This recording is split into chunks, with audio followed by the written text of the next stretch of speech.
পংকজ পাঠকক টুপি পিন্ধালে কোনে টপাৰ মূৰত চুলি গজোৱা পংকজে পিন্ধিলে টুপি মমতা বেনাৰ্জীয়ে ফোন কৰা কথাটো আছিল মিছা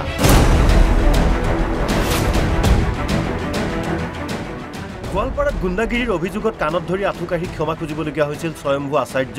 বিতৰ্কিত পংকজ পাঠকে তাৰ পাছতে ফেচবুক লাইভ আৰু সংবাদ মাধ্যমৰ আগত পংকজ পাঠকে দাবী কৰিছিল যে মমতা বেনাৰ্জীয়ে তেওঁক নিশা ফোন কৰিছে পশ্চিমবংগত নিগাজিকৈ থাকিবলৈ মাতিছে পশ্চিমবংগৰ মুখ্যমন্ত্ৰী মমতা বেনাৰ্জীয়ে যোৱাকালি ৰাতি 12:30 ফোন কৰিছে পাঠক বাবু ইমিডিয়েট শিফটিং হৈ যায় আমি কলকাতাত লাগে উত্তৰবংগত লাগে তাতে জায়গা দিব পার্মানেন্ট জায়গা দিব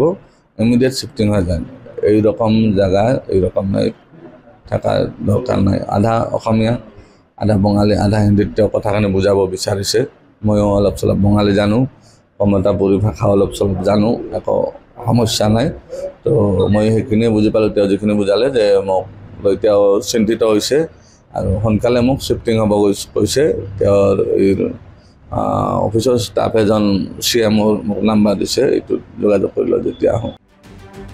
পাঠকে মিছা মাতিছে অসম তৃণমূল কংগ্ৰেছৰ নেতা দুলু আহমেদে স্পষ্ট কৰি দিলে দলটোৰ প্ৰধান মমতা বেনাৰ্জীয়ে ফোন কৰা নাই পংকজ পাঠকলৈ প্ৰসংগটো সন্দৰ্ভত দুলু আহমেদে অৱগত কৰিছিল আনকি DGPকো তাৰ পাছতে দুলু আহমেদলৈ ফোন পংকজ পাঠকৰ কোনোবাই প্ৰেংক কল কৰিছিল চাগে মোক এই মন্তব্য পংকজ পাঠকৰ এটা চেনেলে সুধিছিল যে মমতা বেনাৰ্জী বা পশ্চিমবংগৰ চিফ মিনিষ্টাৰে আপোনাক ফোন কৰাটো মিছা নেকি মই তেতিয়া ক্লিয়াৰলি কৈছো ইয়াতে যদি আমাৰ কি কয় TMCৰ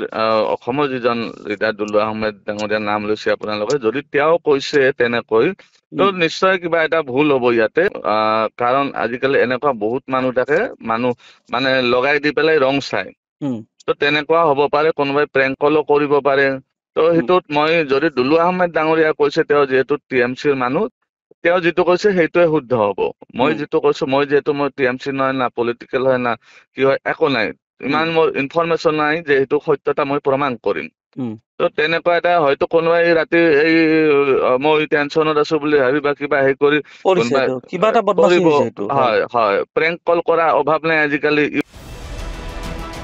ইফালে ইমান বিতৰ্ক আৰু প্ৰতিক্ৰিয়াৰ মাজতো যেন হাৰ মনা নাই পংকজ পাঠকে শুকুৰবাৰে বাক্সা জিলাৰ সুবনখাটাত টপা লোকক চুলি গজোৱাৰ ঔষধ লগাবলৈ উপস্থিত হ'ল পংকজ পাঠক আৰু সহকৰ্মীসকল সুবনখাটাত প্ৰায় 6 শতাধিক টপা লোকক চুলি গজাৰ ঔষধ লগালে পংকজ পাঠকে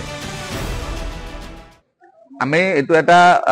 সৰু জায়গা ভিতৰুৱা জায়গা আৰু মোৰ লক্ষ্য আছিল কি অসমৰ কোণে কোণে যিসকল মানুহ চুলি নোহোৱাৰ কাৰণে ডিপ্ৰেছনত সোমাই আছে তেওঁলোকক উলিয়াব লাগে সেই উদ্দেশ্যে আমি সুবনখাটাত আহিলো এটা ভিতৰুৱা অঞ্চল তথাপিও ৰাতিপুৱাৰ পৰা যথেষ্ট মানুহ আমি এতিয়ালৈকে প্ৰায় 600 মান মানুহক ঔষধ লগাই বিদায় দিলো এতিয়াও আৰু আছে যথেষ্টখিনি মানুহ আছে 200 মান মানুহ আছে ইফালে গোৱালপাৰাৰ ঘটনা সম্পূৰ্ণ ষড়যন্ত্ৰমূলক আৰু উদ্দেশ্য প্ৰণোদিতভাৱেই তেওঁক আক্ৰমণ কৰা হৈছিল বুলিও মন্তব্য কৰিলে পংকজ পাঠকে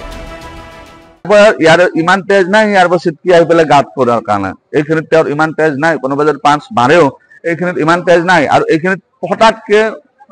তেজ ওলাই নাযায় পাঁচটো পৰাৰ লগত যদি কোনোবাই মাৰেও এইখিনিত ফুলি যাব বা কাটিলেও ইয়াৰ পৰা তেজটো ক'ত ওলাব ইয়াৰ পৰা এইখিনিত পৰিব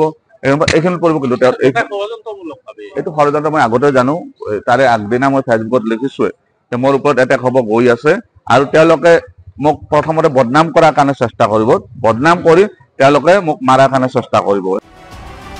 বাক্সাৰ পৰা সুবৰ্ণ পাঠকৰ সহযোগত news desk report NB news